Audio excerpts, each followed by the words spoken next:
Occupational English Test. Listening Test. This test has 3 parts. In each part, you'll hear a number of different extracts. At the start of each extract, you'll hear this sound. You'll have time to read the questions before you hear each extract, and you'll hear each extract once only. Complete your answers as you listen. At the end of the test, you'll have 2 minutes to check your answers. Part A. In this part of the test, you'll hear 2 different extracts. In each extract, a health professional is talking to a patient. For questions 1 to 24, complete the notes with information you hear. Now look at the notes for extract 1.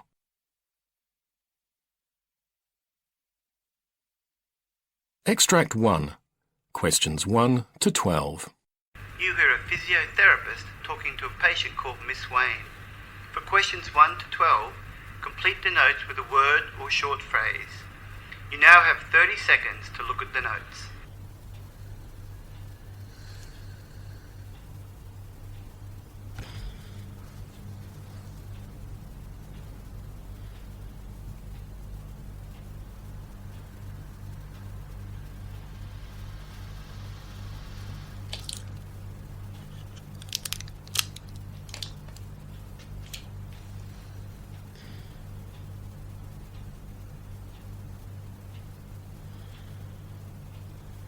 So, Ms. Wayne, as this is your first appointment with me, I'd like to ask you a few questions and get to know a little bit about your medical history. It's also a chance for you to ask me any questions you might have. Sure. I understand from your GP that you have arthritis. That's right, yes. It's in my hands and wrists mainly. The finger joints in my hands get really puffed up when they're swollen, like they are now. The pain can get so bad that it stops me doing a lot of very simple things. Things like having a shower or getting dressed. Then there's the trouble I have making breakfast. Anything where I have to grip and move my wrist, like holding the kettle and pouring, or buttering some toast. Well, you get the idea. It's not like I'm an old woman. I'm only 40. I see.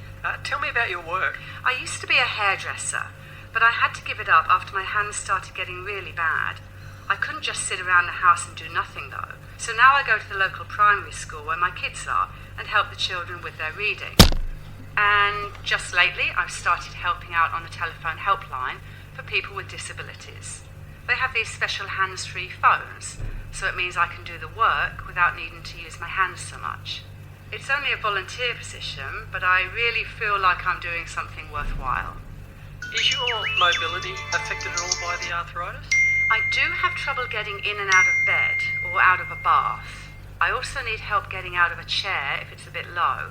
I move around the house with the walking aid I have, and when I go out, I tend to use a wheelchair. Our car has also been modified, so at least I'm independent. I can go to the shops or out with friends. I'm guessing you've had physiotherapy treatment before. Yes. In the past, it's mainly consisted of heat treatment, but now I'm really interested in some sort of gentle exercises, if that's at all possible.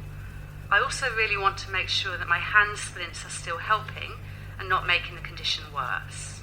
Sure, I can look at that for you. I've also been to an occupational therapist before.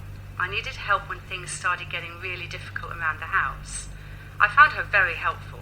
She had lots of gadgets to help me do things like dressing and cooking, and so many good ideas about how to help with my tiredness without making the pain worse. Okay, we can talk more about some of the techniques you use to help you at our next appointment. What about your medication?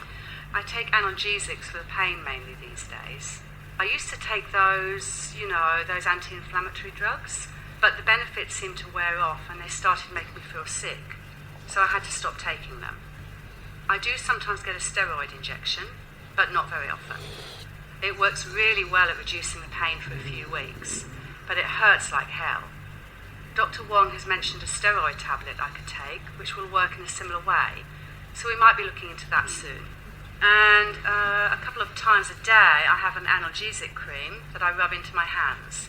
I don't know if it really works very well though.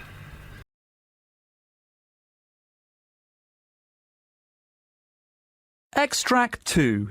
Questions 13 to 24. P. Talking to a patient called Mrs. Wright. For questions 13 to 24, complete the notes with a word or short phrase. You now have 30 seconds to look at the notes.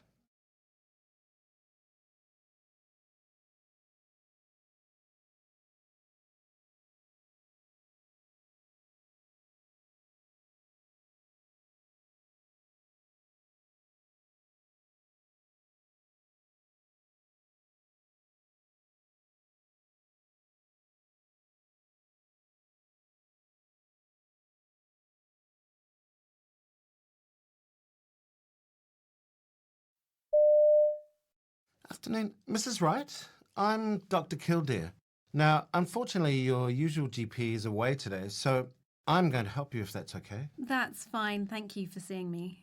Okay, so I've got some notes, but it'd be helpful if you could tell me, in your own words, about the problems you've been having.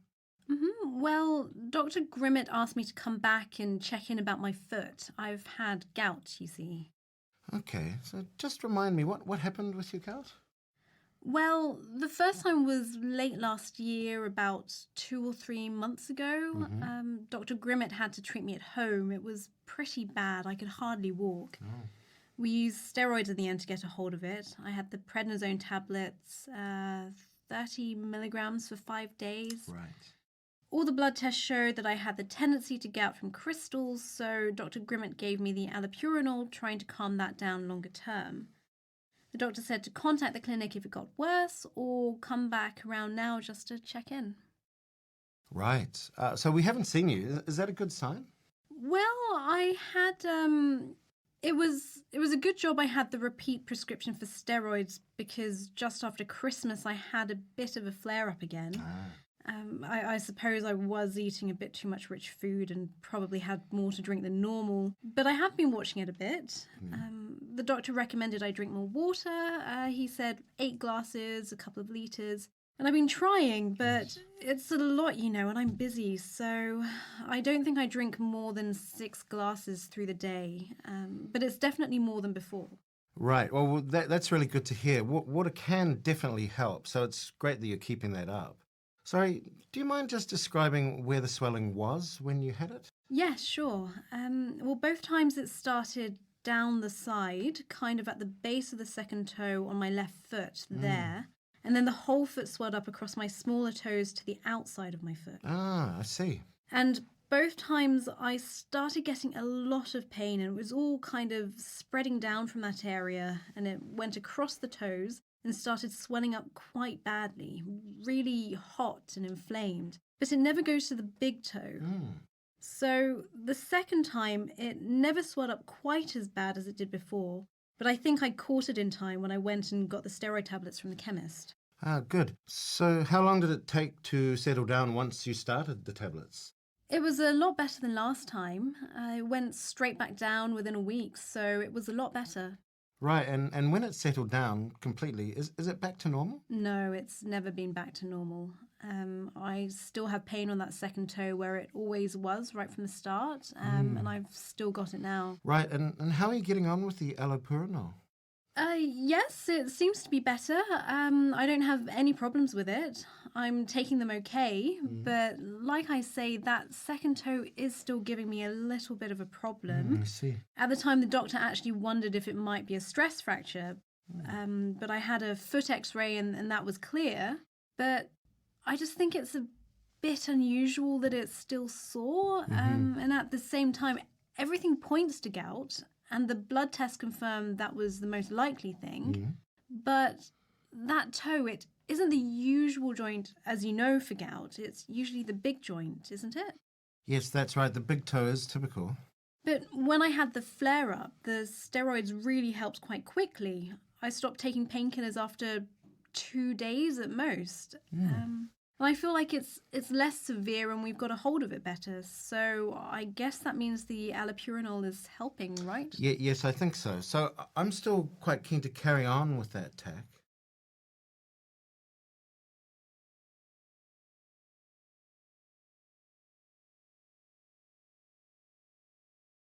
That is the end of Part A.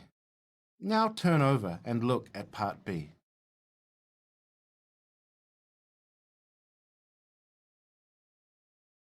Part B, questions 25 to 30. In this part of the test, you'll hear 6 different extracts. In each extract, you'll hear people talking in a different healthcare setting. For questions 25 to 30, choose the answer A, B, or C, which fits best according to what you hear. Now look at question 25. You hear a nurse in the emergency department discussing the care of a patient with a doctor. Now read the question.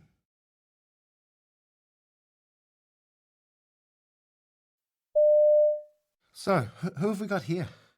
This is Adam King. He was brought in with a dislocated shoulder. He has Marfan syndrome, so we've seen him before with this. Last time he was here, the shoulder popped back in while we were putting his arm in a sling, and he was able to put it back in himself just by relaxing his muscles, but he's in quite a bit of pain right now, so he's having trouble calming down and getting those muscles relaxed. Right, I see. So, do you want to start with some nitrous and some pain relief? Yes, I think that's best, just until he calms down.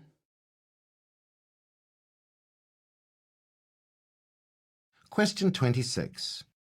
You hear a trainee doctor discussing a patient diagnosis with a tutor. Now read the question.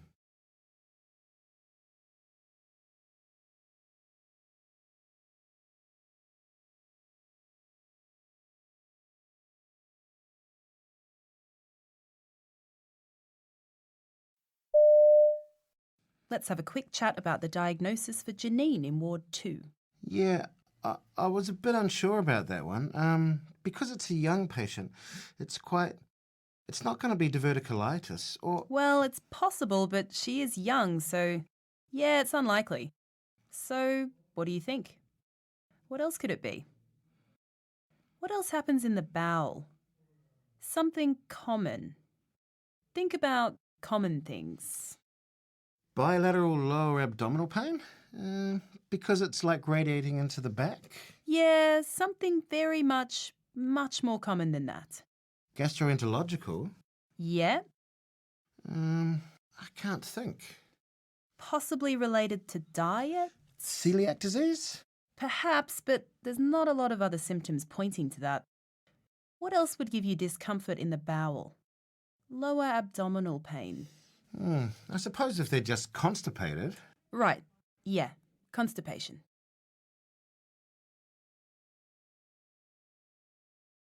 Question 27. You hear a hospital nurse briefing a colleague about a patient recovering from elective surgery. Now read the question.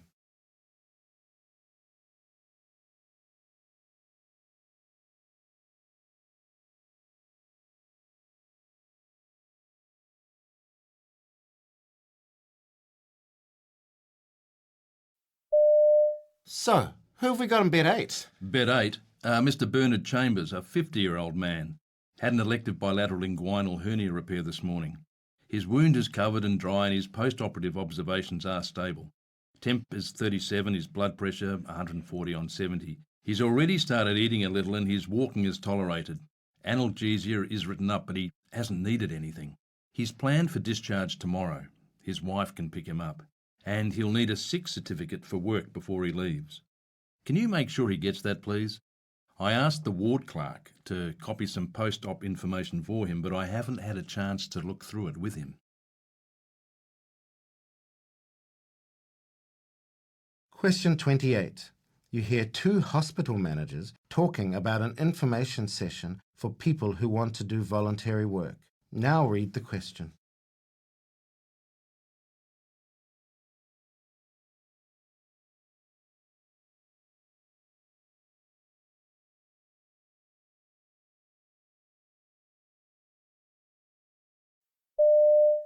So, how's the planning going for the future volunteer information evening? Well, we've had a lot of RSVPs already, so I'm really happy with the way the event management systems have worked.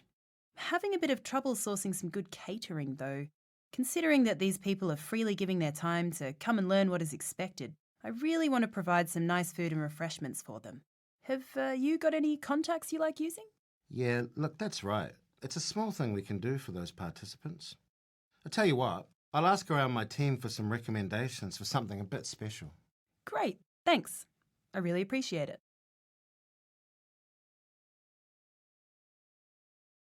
You hear a pharmacist talking to a doctor about a patient's medication. Now read the question.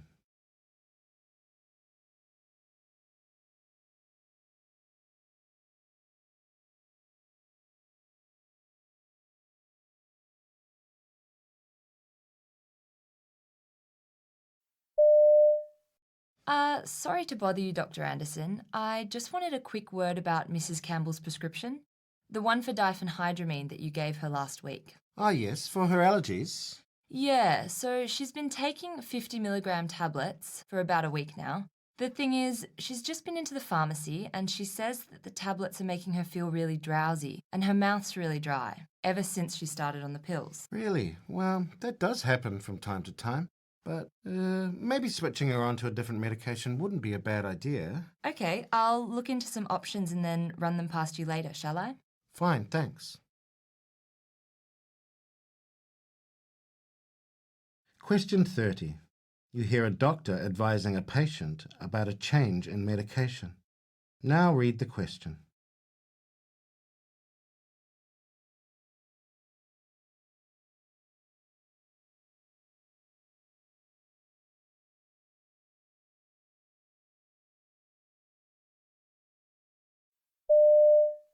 Now, the good news is that I don't think that antibiotics are going to help, so we don't need to think about those. And what I'll be advising actually is, from now, I'll be advising to start with a daily antihistamine.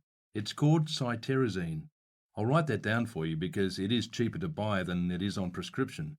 And it probably is the number one choice for...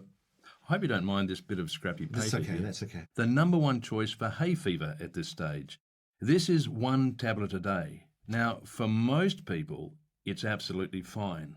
One person in about 100 gets a bit drowsy with this, so if you find when you've taken this that you get drowsy, then it could be this, and we maybe need to think of other options, and we'll come back to talk about that.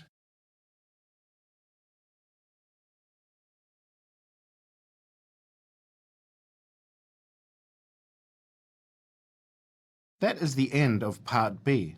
Now turn over and look at Part C.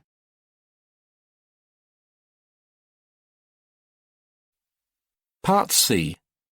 In this part of the test, you'll hear 2 different extracts. In each extract, you'll hear health professionals talking about aspects of their work. For questions 31 to 42, choose the answer A, B, or C, which fits best according to what you hear. Complete your answers as you listen. Now look at Extract 1. Extract 1, questions 31 to 36. E. Attention Deficit Hyperactivity Disorder. You now have 90 seconds to read questions 31 to 36. Now look at Extract 1. Extract 1, questions 31 to 36. You hear an interview with Dr. Christine Erickson, who's talking about her research supporting non-fasting lipid blood tests for cholesterol. You now have 90 seconds to read questions 31 to 36.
Hello and welcome to Health Research Roundup. For decades, people have been asked to fast before they have blood tests to check cholesterol levels. However, a new research report from an international group of experts suggests that this is not necessary.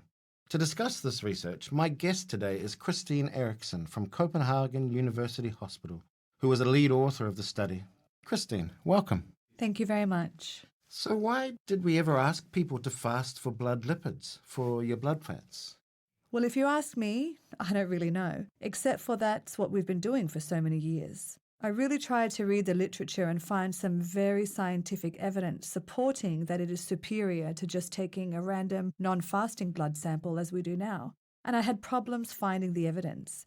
There's a lot of arguments people put forward for why you should use fasting versus non-fasting, but really solid evidence that is better, I can't find it. So was this a tradition rather than science? I think so, yes. I mean, you can ask me why did it start? I think that some of the early studies, the original publications way back, said that they used fasting samples and therefore everybody thought you had to do that without really thinking why. But those early researchers may have had good reason to do it that way, but there's nothing I've seen that said it had to be done that way. And there's all this evidence now from Canada and the US, 2 excellent studies, one in children and one in adults. And then we have a lot of studies from Copenhagen, and they all show that when you just look at people that eat and drink whatever they usually do, and you take a lipid panel, cholesterol, triglycerides, a very common fat in the blood, then they don't really change very much in response to when you have been eating.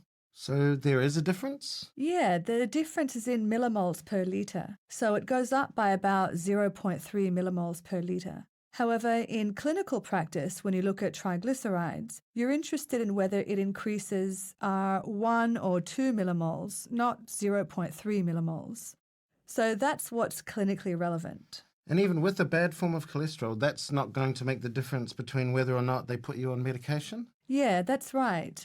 We provide data in this report where we did direct measurement and after fasting and in about 6,000 people, and the correlation between the two methods was, I can't see the difference. It looks exactly the same. So you moved over in Denmark to this official recommendation about 7 years ago. So what's happened since then? Have there been any issues because of undiagnosed cholesterol levels? No, everybody was happy right away. Even the laboratories that didn't change right away, they were pushed by patients because there were reports in the media telling them that at Copenhagen University Hospital, we're doing non-fasting, so everyone wanted to do it.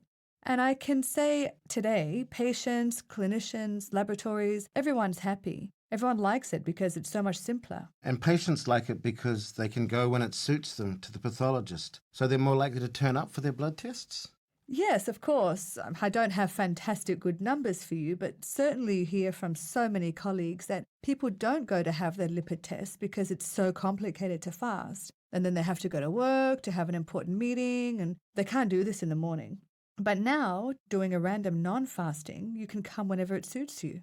And very briefly, is there any circumstance where you should have a fasting blood fat level done? Well, this recommendation, it's 21 world experts, many from Europe, the US, and one from Australia also. And of course, when you have so many experts, there's always someone that thinks there's certain situations. We list a few where you can do. For example, for patients with diabetes, the fasting requirements might be an important safety issue because of problems with hypoglycemia. But if you ask me, way down in my heart, is it necessary? I don't really think so.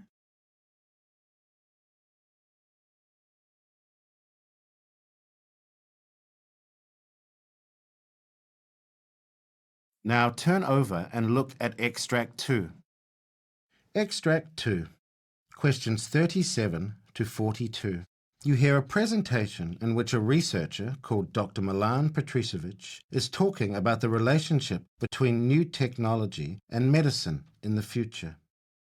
You now have 90 seconds to read questions 37 to 42.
Hi, I'm Dr. Milan Petricevic, and today I'd like to talk about the future of medicine, particularly in relation to the current technological revolution. To many of us, it seems inevitable that medical robots, automation, and artificial intelligence will replace many jobs in healthcare.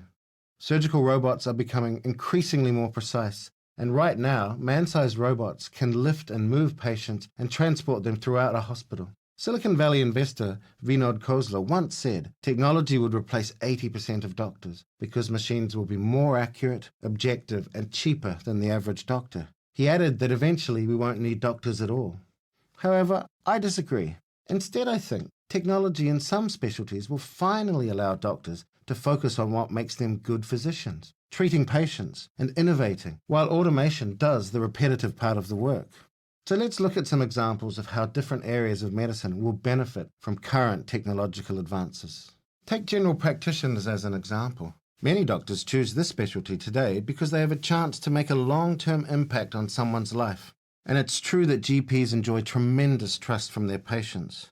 But seeing someone only when they are sick makes it hard to prevent disease and ensure someone's long-term well-being. It's even harder to do this when waiting rooms are overflowing and you only have 15 minutes to diagnose the illness, design a therapy, and offer health advice. In the future, wearable sensors and devices that stream data to a doctor's smartphone will notify them whenever vital signs are acting up and provide them with all the data they need wherever they are.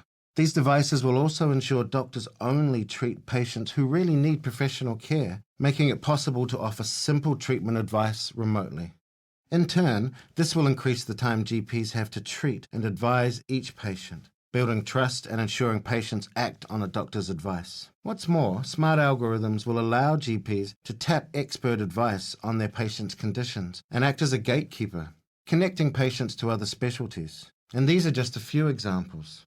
So what about radiology? Well, already IBM's medical sieve shows how artificial intelligence algorithms can scan hundreds of radiology images in seconds, doing the repetitive job of finding malignant or out-of-place phenomenon that currently radiologists have to do daily. This technology won't replace this important specialty. Instead, radiologists will have time to supervise how the algorithm is doing, or to research and innovate, making the technology behind these devices even better. Their time will be much more productive rather than spent checking hundreds of x-rays a day. Ophthalmology will bring science fiction technologies to patients in the near future. Retinal implants might give vision back to those who have lost it, or even give human supervision, augmenting what we can already do. In sports medicine and rehabilitation, the first forms of activity records from tech like Fitbits all focused on people who exercised regularly, but only provided basic insight into how they were performing. Now, a new generation of devices tailored to professional athletes is hitting the market, with apps providing detailed insights into movement patterns and force output in any movement. Sports medicine physicians will have concrete data to measure how athletes are improving. By the time these reach the mainstream public, sophisticated algorithms will be ready to analyze data from these devices and provide personalized suggestions to improve performance and to speed up recovery. Similarly, video consoles from Xbox to Microsoft Kinect will offer a way of monitoring how a patient is doing from a distance by seeing their progress liquidly on a screen. In oncology, this specialty will pave the way for personalized medicine. Even now, oncologists customize therapies to a patient's genetic background and their tumor's molecular makeup.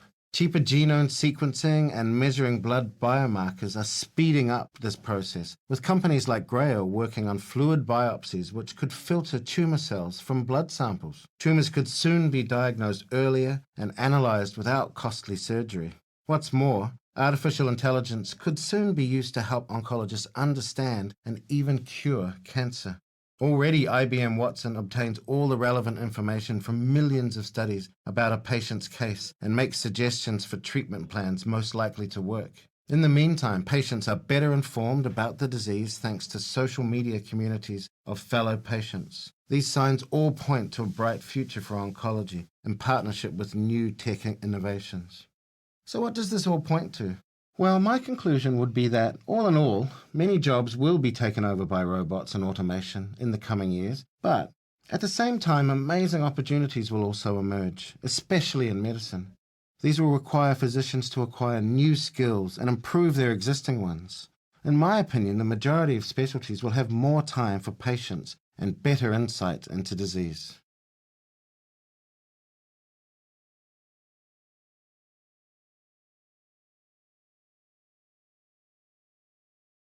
That is the end of Part C. You now have 2 minutes to check your answers.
That is the end of the listening test.